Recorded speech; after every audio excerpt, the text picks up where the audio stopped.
Hey YouTube, it's good to talk to all you knife addicts again. So I'm here to talk to you about a pattern of knife on my Knife Talk that is very common, yet I'm surprised how many people don't own one of these. It is the Electrician's knife. This one is made by Camillus. Camillus was probably one of the more prolific makers of the Electrician's knife. The things that typically mark an Electrician's knife.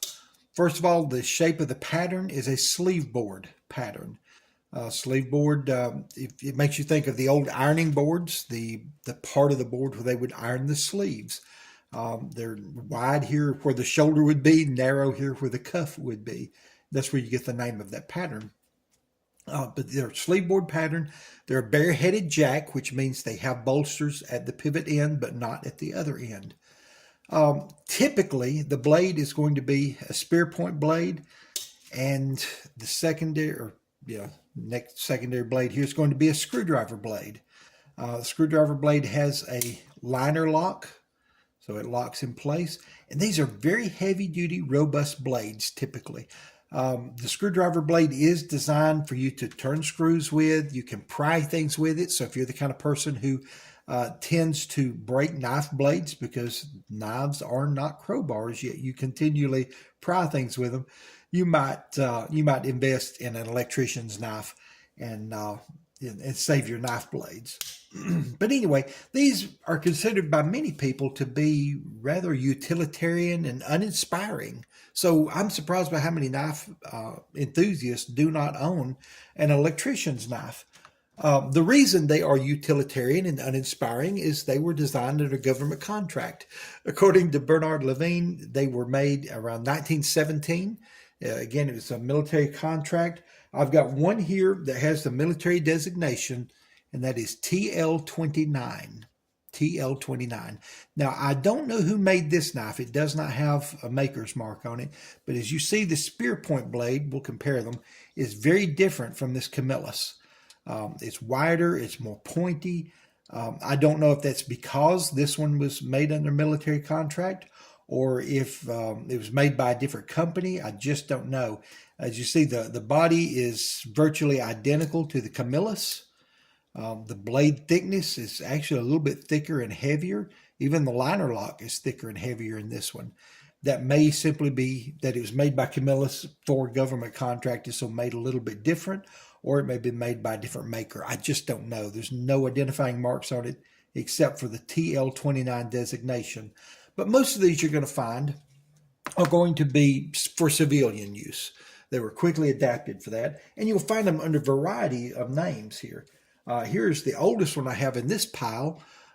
This one is a Cutmaster. Now, the blade is worn out. Not only is the pivot worn, there's no snap left in the blade, but you can tell someone sharpened it on a grinder.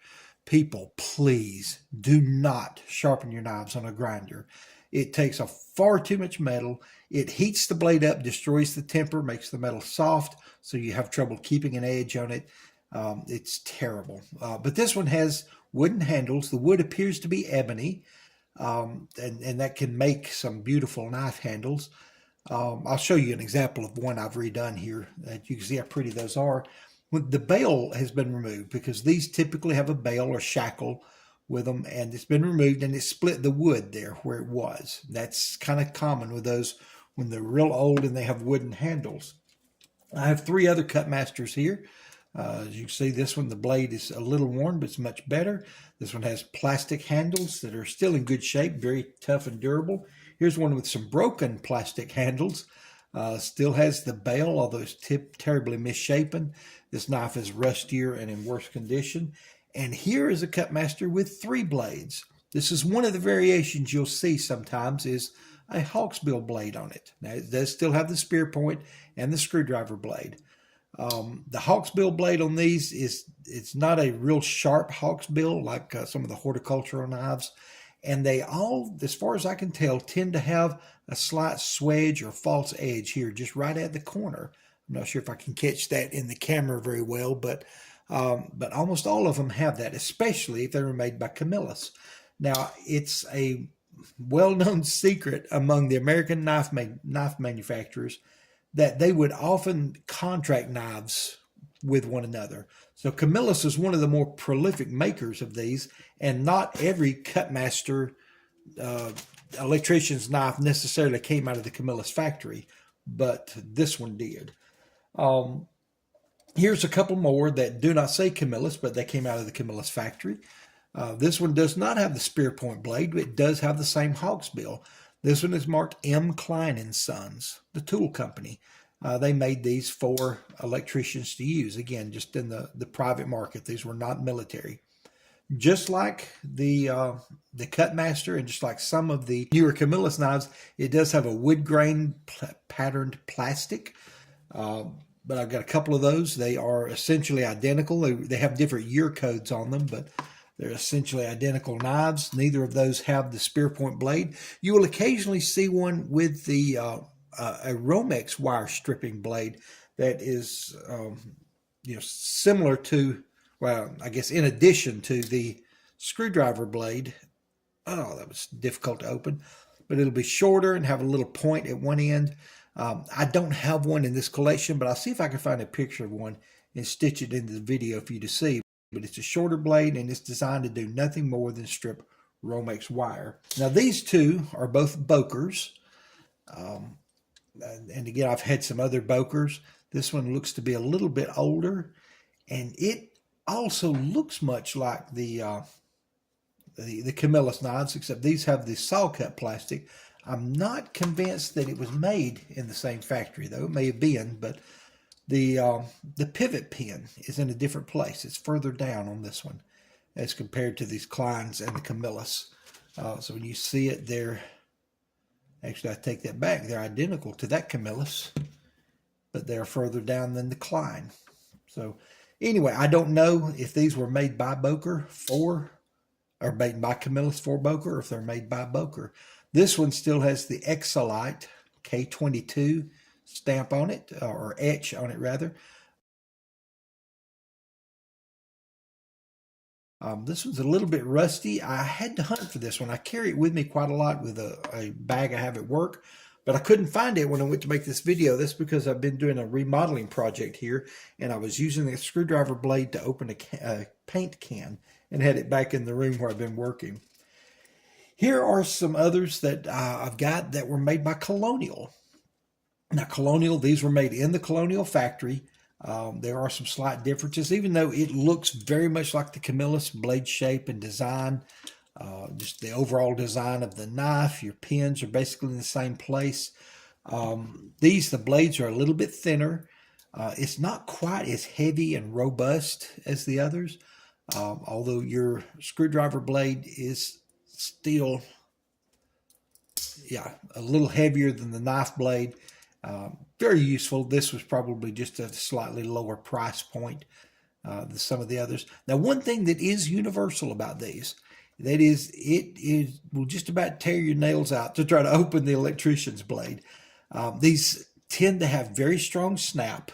Most of these have half stops. I don't know that all of them do. This one does not, but most of them will have half stops. But the nail nick for the electrician's blade, rather than being up here where you can get a lot of leverage, it's back nearer the pivot point. And with, in addition to the pressure that's put on it by the brass liner lock, which tends to be pretty heavy brass, it just takes a lot of force to open these.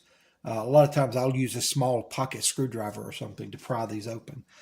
There's a Colonial. Here is an older Colonial. This one is also a 3-blade, just similar to the Cutmaster over there. But again, this came out of the Colonial factory. The handles on this one appear to be Bakelite or something similar. So it's not just a soft plastic. It's rather hard and brittle. Got one here that's a bit older. You see the handles are scratched up on this. The bolsters are completely missing on this Colonial. But those handles are very durable, but they're lighter weight. The blade is worn down on this one, but we might make something out of that. So anyway, that's just a basic rundown of the electrician's knife. Now, one of the reasons I like these knives so much is not just for the utilitarian factor. Again, utilitarian, uninspiring, because it was designed by the government. And I'm not sure if I stated that a minute ago, but Levine said they were made in 1917. So that would have been during World War One. So this design has been around for well over a century. But they can be very fun and inspiring to modify. And it's one of the things I love about an electrician's knife. Here's another Colonial. The blade was worn on this one, similar to this one here, but I tried to shape it into a Warncliffe. I didn't really, I was not as successful as I wanted to be. But anyway, these are fun knives to do a blade delete on, take out the electrician's blade, and make another knife out of them. Now, this one turned out to be very ugly.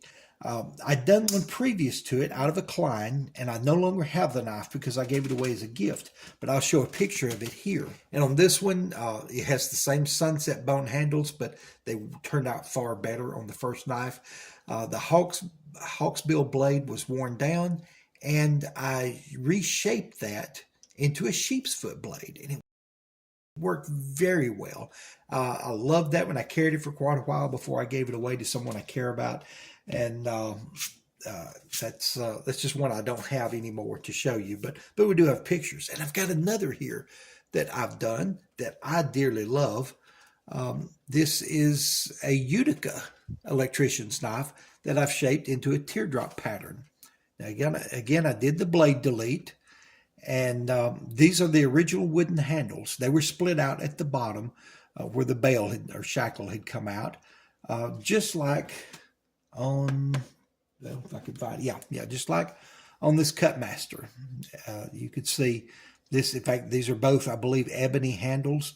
It's very old knives, but it's very similar to this one. I just took it apart, did a blade delete, repinned it, and I cut off the handles where it was broken and split, and soldered these bolsters in place, put the handles back on.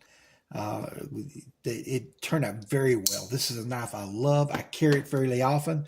In fact, if you remember on the microscope video, when I opened the box, I opened it using this knife because I carry it quite a lot.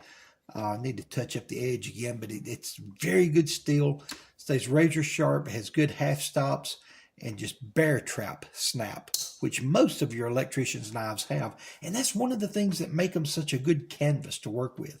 So if you're a person who has ever thought about doing knife repair, but you don't want to start with your grandfather's heirloom pocket knife that he passed down to you, buy yourself a handful or two of these electrician's knives. They're very, very heavy, robust knives. They're easy to take apart.